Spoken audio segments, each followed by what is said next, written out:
શ્રી યમુનાજી વગર ક્ષણ માત્ર પણ ઠાકોરજી બિરાજતા નથી.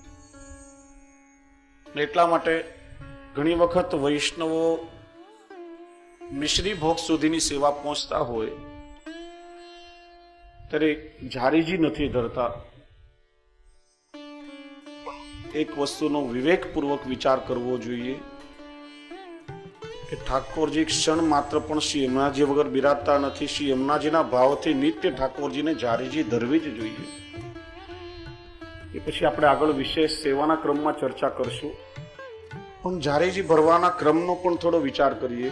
કારણ કે મોટા ભાગે બેઠક જીવોમાં અનેક જગ્યાએ મેં જોયું કે વૈષ્ણવો યમુનાષ્ટકનો પાઠ કરતા હોય છે, પણ શ્રી હરિરાય મહાપ્રભુજીનો જે ગ્રંથ સેવા શિક્ષા, એમાં ખૂબ વિસ્તારથી સેવાની ચર્ચા શ્રી હરિરાયજીએ કરી છે. કયા સમયમાં શું વિજ્ઞપ્તિ કરવી જોઈએ, શું વિનંતી કરવી જોઈએ, અને બહુ વિસ્તારથી શ્રી હરિરાયજીએ ચર્ચા કરી છે. એમાં શ્રી હરિરાયજી ઝારીજી ભરવાનો ક્રમ સમજાવે છે કે સવારે ઘંટાનાદ કરીને આપણે નિજ મંદિરના દ્વાર ખોલીએ, ઠાકોરજીને જગાડતા પહેલા ઝારીજી સરાવીને જ્યારે આપણે એને ખાસા કરીએ એ વખતે શ્રી યમુનાષ્ટકનો પાઠ થાય. ઝારીજી ખાસા કરીને પછી જ્યારે આપણે યમુના જલના ભાવથી એમાં ઝારીજી ભરીએ ત્યારે યમુનાજીના આવિર્ભાવના 2 શ્લોક બતાવ્યા છે. પ્રિયારતિ શ્રમહરમ સુગંધી પરિશીતલમ યામુનમ વારી પાત્રેસ્મિન ભવ શ્રી કૃષ્ણ તાપરૂપ. બીજું ઇદમ પાનીય પાત્રમ હિ વ્રજનાથાય કલ્પિતમ રાધા ધરાત્મકત્વેન ભૂયાત તદરૂપમેવ. આ બંને શ્લોક દ્વારા શ્રી યમુનાજીનો આવિર્ભાવ કરી ઝારીજી ભરીને ઠાકોરજીની સન્મુખ પધરાવાય ને એ વખતે નવરત્ન ગ્રંથનો પાઠ થાય. તો આ ઝારીજી ભરવાનો ક્રમ છે. કહેવાનો આશય, ઠાકોરજીની પ્રત્યેક લીલામાં પ્રત્યેક ક્ષણે શ્રી યમુનાજી સાથે જ બિરાજે છે. યમુનાજીના નામ, રૂપ, ગુણ અને લીલા વ્રજમાં નિત્ય બિરાજે છે. વ્રજની બહાર ગંગોત્રીથી લઈ, ગંગોત્રીમાંથી ક્ષમા કરજો, યમુનોત્રી, કલિંદ પર્વત પર યમુનોત્રીમાંથી યમુનાજીમાં જે જલની ધારા આવે છે એ કાલિંદી સ્વરૂપે, સરિતા સ્વરૂપે પધારે છે. જ્યારે વ્રજમંડલમાં પધારે છે ત્યારે સ્વામી સ્વરૂપે શ્રી યમુનાજી બિરાજે છે. અને વ્રજમંડલની બહાર જ્યારે પાછા યમુનાજી પધારે છે ત્યારે કેવલ સરિતા સ્વરૂપે અથવા તો કાલિંદી સ્વરૂપે પધારે છે. કાલિંદી એટલે કલિંગ દેવતી ખંડયતી, કલિયુગના જીવોના દોષોનો ચૂરો કરી કરીને જેને દૂર કરે એનું નામ કાલિંદી. એ યમુનાજીનું શક્તિ સ્વરૂપ છે, પણ આધિદૈવિક સ્વરૂપે તો કેવલ વ્રજમાં જ બિરાજે છે. એટલા માટે ઝારીજી ભરવા માટે યમુનાજીના લોટેજી આપણે ગોકુલ ઠોકરાની ઘાટથી જ ભરીએ છીએ. ત્યાં શ્રી યમુનાજી નિત્ય બિરાજે છે. તો એ રીતે વ્રજના પર્વત, વ્રજની નદી, વ્રજના પશુ પક્ષી, વ્રજમાં વસતા મનુષ્યો બધા જ ભગવાન શ્રી કૃષ્ણના સંબંધથી દિવ્ય છે અને અલૌકિક છે. અનેક ગ્રંથોમાં ભગવાનની વ્રજલીલાઓનું વર્ણન કરવામાં આવ્યું છે, પણ ઘણી વખત આપણને આશ્ચર્ય થાય કે પદ્મ પુરાણમાં કંઈક જુદી કથા બતાવી છે, વરાહ પુરાણમાં એના કરતા જુદી લીલા બતાવી છે. આમ જુદા જુદા ગ્રંથોમાં ભગવાનની લીલાઓમાં ભેદ શા માટે હશે? તો એને પણ થોડું આપણે વ્યવસ્થિત સમજવું જોઈએ કે આ બધી લીલાઓ ભગવાને એક સમયમાં કરી નથી. આ બધી કલ્પાંતર ભેદની લીલાઓ છે. એટલા માટે જુદા જુદા ગ્રંથોમાં ભગવાનની જુદી જુદી લીલાઓ પ્રાપ્ત થાય છે. કલ્પ એટલે બ્રહ્માજીનો એક દિવસ. આપણા શાસ્ત્રો સમજાવે છે તેમ બ્રહ્માજીના દરેક દિવસના અંતે સૃષ્ટિનો પ્રલય થાય છે. બ્રહ્માજી જ્યારે જાગે ત્યારે નવા બ્રહ્માંડની રચના થાય છે. નવી પ્રજા, નવી સંસ્કૃતિ, નવી સભ્યતા, એ બધું પ્રગટ થાય છે. બ્રહ્માજીના દિવસને કાલની ગણનામાં કલ્પ કહેવામાં આવે છે. કલ્પનું ગણિત તમે જો આપણા શાસ્ત્રમાં બતાવ્યું, કુલ 4 યુગો છે: સતયુગ, દ્વાપર યુગ, ત્રેતાયુગ અને કલયુગ.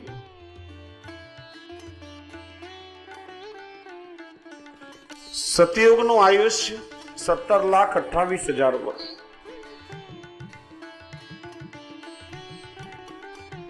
ત્રેતાનું 12,96,000 વર્ષ, દ્વાપરનું 8,64,000 વર્ષ, કલિયુગનું આયુષ્ય છે 4,32,000 વર્ષ. આ 4 યુગ પૂરા થાય ત્યારે એક મહાયુગ પૂરો થયો એમ કહેવાય. 71 મહાયુગ એટલે 71 વખત 4 યુગોનું ભ્રમણ થાય ત્યારે એક મન્વંતર પૂરો થયો એમ કહેવાય. કુલ 14 મન્વંતરો છે. સ્વયંભૂ, સ્વારોચિસ, રૈવત, ચાક્ષુષ, વૈવસ્વત, સાવરણી, દક્ષ સાવરણી, બ્રહ્મ સાવરણી, ધર્મ સાવરણી, રુદ્ર સાવરણી, દેવ સાવરણી અને ઇન્દ્ર સાવરણી. 14 મન્વંતર પૂરા થાય એટલે બ્રહ્માજીનો એક દિવસ એટલે આપણા લગભગ 4 અબજ અને 32 કરોડ વર્ષ જેટલો સમય. ભગવાન શ્રી કૃષ્ણ એક વખત વ્રજમાં પ્રગટ થયા નથી. પ્રત્યેક કલ્પમાં ભગવાને પ્રગટ થઈને લીલા કરી છે. સંભવામી યુગે યુગે, પ્રત્યેક કલ્પમાં ભગવાનની અવતાર લીલાઓ થઈ છે. પણ દરેક કલ્પમાં મૂળ અંશી પૂર્ણ પુરુષોત્તમ ભગવાન શ્રી કૃષ્ણ પોતે પ્રગટ થયા નથી. જે કલ્પમાં જેટલા શક્તિ, સામર્થ્ય કે ગુણોની આવશ્યકતા હોય એના દ્વારા ભગવાન અવતાર લઈને અવતાર કાર્ય સંપન્ન કરે છે. આની પહેલાનો કલ્પ જેનું નામ સારસ્વત કલ્પ, જેમાં મૂળ અંશી પરબ્રહ્મ પોતે 6 ધર્મો, 12 શક્તિઓ અને 16 કલાઓ સહિત અંશી પોતે પ્રગટ થયો. એટલા માટે જ વ્રજમાં પુષ્ટિ લીલા સંપન્ન થઈ છે. આપણે ઘરમાં જે ઠાકોરજીના સ્વરૂપની સેવા કરીએ છીએ એ સારસ્વત કલ્પની વ્રજ લીલાનું ભગવાન શ્રી કૃષ્ણનું સ્વરૂપ છે, પુષ્ટિ લીલાનું સ્વરૂપ છે. એટલે જુદા જુદા કલ્પમાં ભગવાને જુદી જુદી લીલાઓ કરી છે. માટે જુદા જુદા ગ્રંથોમાં લીલાઓમાં ભેદ જોવા મળે છે. કલ્પાંતર ભેદની લીલાઓ છે. વૈષ્ણવ જુદા જુદા ગ્રંથોમાં પણ વ્રજની વિશેષતા બતાવી છે.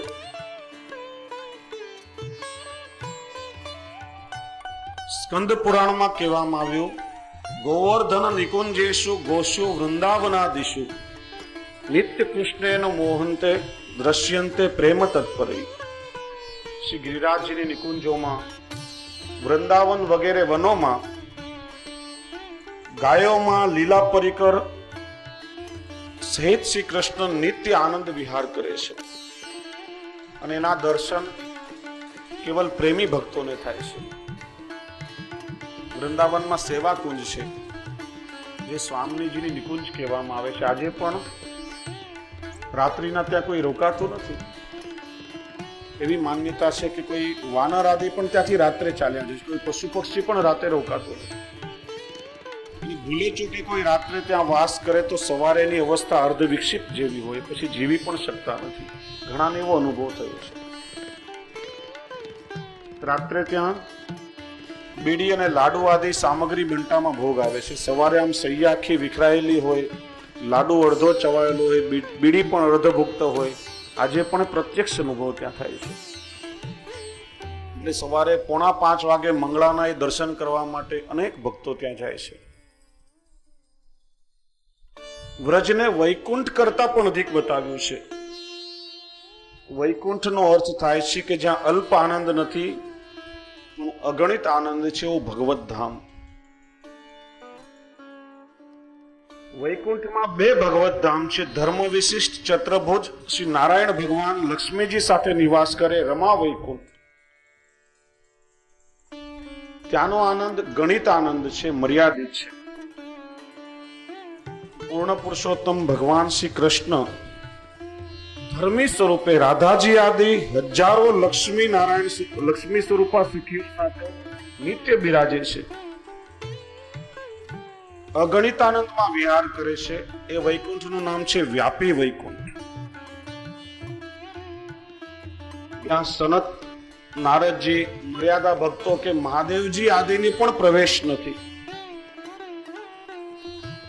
આ બધાનો પ્રવેશ કેવલ રમા વૈકુંઠ સુધીનો છે. પણ ભગવદ આજ્ઞા સિવાય વ્યાપી વૈકુંઠમાં કોઈનો પણ પ્રવેશ નથી, કોઈની ગતિ નથી. મર્યાદા ભક્તો, જ્ઞાનીઓ, યોગીઓ રમા વૈકુંઠમાં વાસ કરવાની જ કામના કરે છે, જેને મોક્ષ કહેવામાં આવે છે. ત્યારે પુષ્ટિ ભક્તો તો મુક્તિને તુચ્છ સમજે છે. વ્યાપી વૈકુંઠમાં વાસ કરી ભગવદ લીલાનો અનુભવ કરવાથી ઓછું કઈ પુષ્ટિ ભક્તોને ખપતું નથી. અને આ વ્યાપી વૈકુંઠ એ જ ભૂતલ પરનું વ્રજ. શ્રી મહાપ્રભુજી પરિવૃઢાષ્ટક સ્તોત્રમાં વ્રજની વિશેષતા બતાવે છે. વ્રજ દેવધામ સ્વર્ગના જેવું તો છે જ, પણ વૈકુંઠ એની વિશેષતા એ છે કે રમા વૈકુંઠની સમગ્ર ભૂમિ સોનાની મઢેલી રત્ન જટિત છે, જ્યારે વ્રજની ભૂમિ માખણ જેવી કોમળ અને ઉજ્જવળ છે. સોનું સુવાળું ખરું પણ એ કઠોર ધાતુ છે. એટલા માટે ભગવાનના ચરણોને પરિશ્રમ કરી ભગવાનના ચરણારવિંદના ચિહ્નો એમાં અંકિત નહીં થાય. મર્યાદા ભક્તો, જ્ઞાનીઓ, યોગીઓ રમા વૈકુંઠમાં વાસ કરવાની જ કામના કરે છે, જેને મોક્ષ કહેવામાં આવે છે. ત્યારે પુષ્ટિ ભક્તો તો મુક્તિને તુચ્છ સમજે છે. વ્યાપી વૈકુંઠમાં વાસ કરી ભગવદ લીલાનો અનુભવ કરવાથી ઓછું કઈ પુષ્ટિ ભક્તોને ખપતું નથી. અને આ વ્યાપી વૈકુંઠ એ જ ભૂતલ પરનું વ્રજ. શ્રી મહાપ્રભુજી પરિવૃઢાષ્ટક સ્તોત્રમાં વ્રજની વિશેષતા બતાવે છે. વ્રજ દેવધામ સ્વર્ગના જેવું તો છે જ,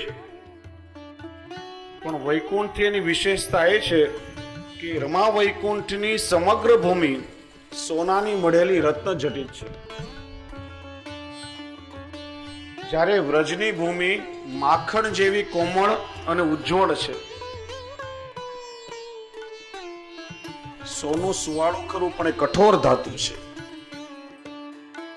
એટલા માટે ભગવાનના ચરણોને પરિશ્રમ કરી ભગવાનના ચરણારવિંદના ચિહ્નો એમાં અંકિત નહીં થાય. જ્યારે વ્રજની રજને એ સૌભાગ્ય મળ્યું છે કે ઠાકોરજીએ જ્યારે વ્રજમાં લીલા કરી ત્યારે ઠાકોરજીના ચરણો વ્રજની રજમાં અંકિત થયા છે. અને ઠાકોરજીના ચિહ્નો વાળા જમણા ચરણારવિંદમાં 9 ચિહ્નો અને ડાબા ચરણારવિંદમાં 7 ચિહ્નો છે. આ વ્રજની રજમાં અંકિત થયા છે. જે રજ વ્રજ ભક્તોને મસ્તક પર અને હૃદય લગાડવાનું સૌભાગ્ય મળે છે. મુક્તિ એકવાર ભગવાનને પૂછ્યું કે ભગવાન, હું તો બધા જીવોને મોક્ષ આપું છું, મુક્તિ આપું છું, પણ મારી મુક્તિ કઈ રીતે થઈ શકે? મુક્તિ કહે ગોપાલ સો મેરી મુક્તિ બતાए. ભગવાને વ્રજરાજ મસ્તક લગે મુક્તિ મુક્ત હે જાય. વ્રજની રજ ઉડીને તારા માથે લાગશે તો એ મુક્તિ તને મોક્ષ મળી જશે. એવું સામર્થ્ય વ્રજની રજમાં છે.